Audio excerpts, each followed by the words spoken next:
Hey y'all, in this video I'm going to go over the empirical formula notes example, and then I'm going to do one more problem after that.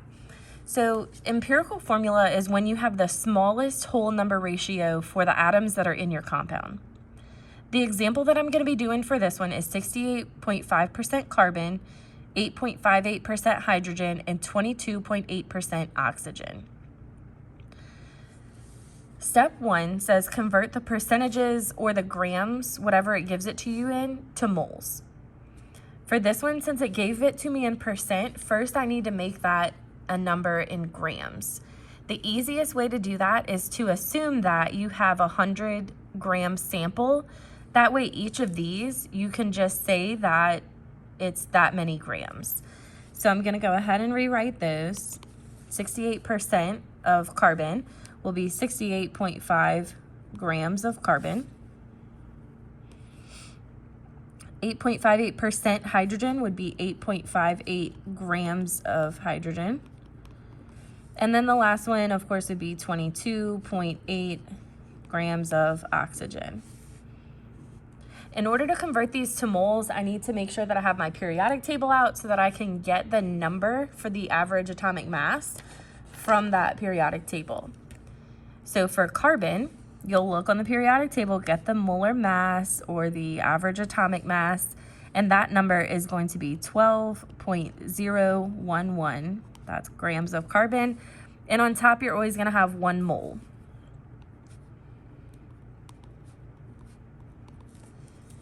Okay, put this in the calculator, 68.5 grams of carbon, and then you're going to divide by 12.011. 68.5 divided by 12.011. Okay, all of these I'm gonna have y'all round to 3 decimal places. So instead of having to round every time, go to mode on your calculator, if you have one like this, and instead of float, go over to 3 and hit enter. That'll give you 3 decimal places. So now when I clear and enter that again, it rounds it for me, instead of giving me all those extra numbers. So this would be 5.703 moles. Then I'm going to do the same thing for hydrogen and oxygen. The number for hydrogen, the mass that's on the periodic table, is 1.008 grams of hydrogen, and again on top is 1 mole. Okay, put this one in the calculator. 8.58 divided by 1.008 is 8.512 moles. Same thing for oxygen. Oxygen, which I'm sure y'all have memorized by now, is 15.999 grams of hydrogen. Nope, oxygen. Sorry about that. Got ahead of myself.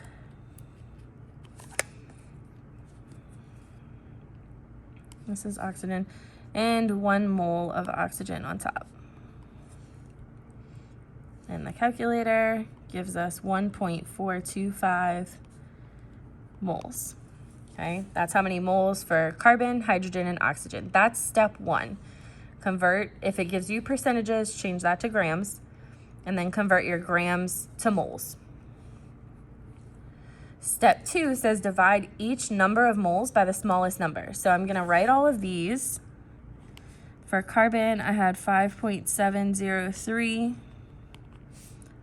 For hydrogen, I had 8.512. And for oxygen, I had 1.425. Okay, that's each number of moles. I'm going to divide them all by the smallest number. So out of these, 1.425 moles is the smallest number. So I'm going to divide each of them by that.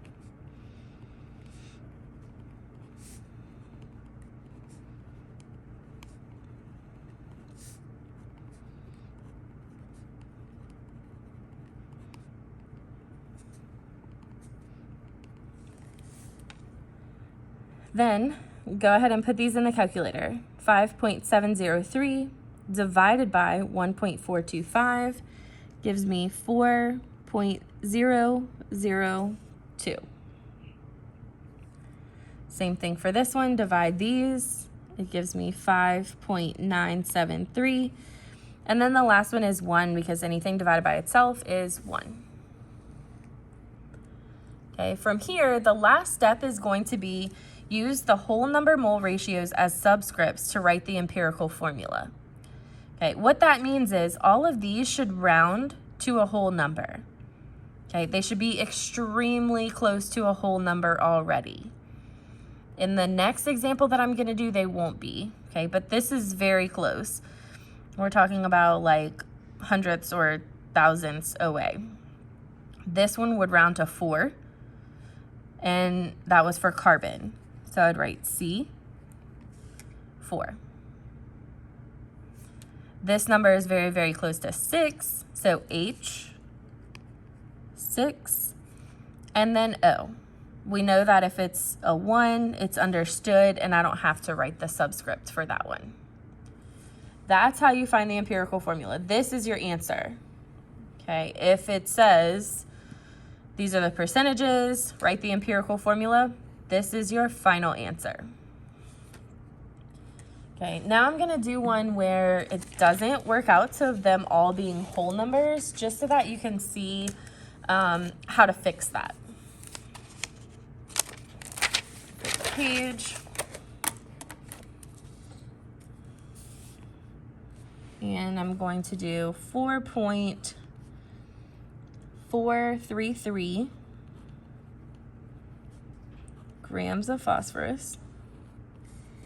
And then we'll say 5.717 grams of oxygen. Okay, I'm just writing them like this to start off because I think this is number 3 also if you are copying the notes from today. I'm just writing them like this so that I don't have to rewrite the numbers right away afterwards, because I know I need to convert grams to moles for my first step, so I just went ahead and set that up. Okay, the number for the average atomic mass for phosphorus is 30.974. So my first step is to get that number from the periodic table, put 1 mole phosphorus on top. Okay, put this on the calculator. This is on the bottom, so you would divide. Put this number first, 4.433, and divide by 30.974. That gives you 0.143 moles. Same thing for oxygen. I have grams of oxygen here. I need it to have grams of oxygen on the bottom so that those units cancel. That's where my average atomic mass comes in, 15.999 grams of oxygen. 1 mole of oxygen goes on the top. Put that in the calculator, you get 0.357 moles.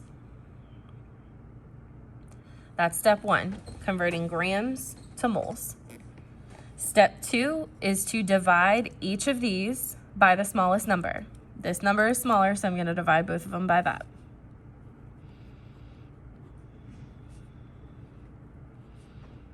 That would just be 1. And then divide this by the same thing. Okay, in the calculator for this one, you get 2.497. Okay, the closest thing that this is going to round to is like 2.5. Okay, because it's so far away from 2 and 3, I can't use this number. Okay, I can't do P and then O 2.5. I cannot have a decimal for my subscript. So what we do when we have things that are very close to 0.5s, okay, if it's like 0.3 or 0.2 or 0.8 even, you probably did something incorrectly. Okay, so go back and check your work and see. If it's close to a half, a 0.5, whether it's 2.5 like here or 8.5 or 10.5 or whatever, you need to double both of your numbers. Okay, right now, this is saying that my ratio for phosphorus to oxygen is 1 to 2.5. I can't use that. So in order to fix that, I need to double both of these. That's the easiest way to get rid of that 0.5. We're going to double it. So 1 times 2 is 2. And then 2.497 times 2 is like 5.00 something. We're going to say 5. Okay. Then these are both whole numbers, and I can use these to get my empirical formula. Remember, this was phosphorus first, so P2. And then I had oxygen, and now this number is 5. This would be the correct empirical formula for this one.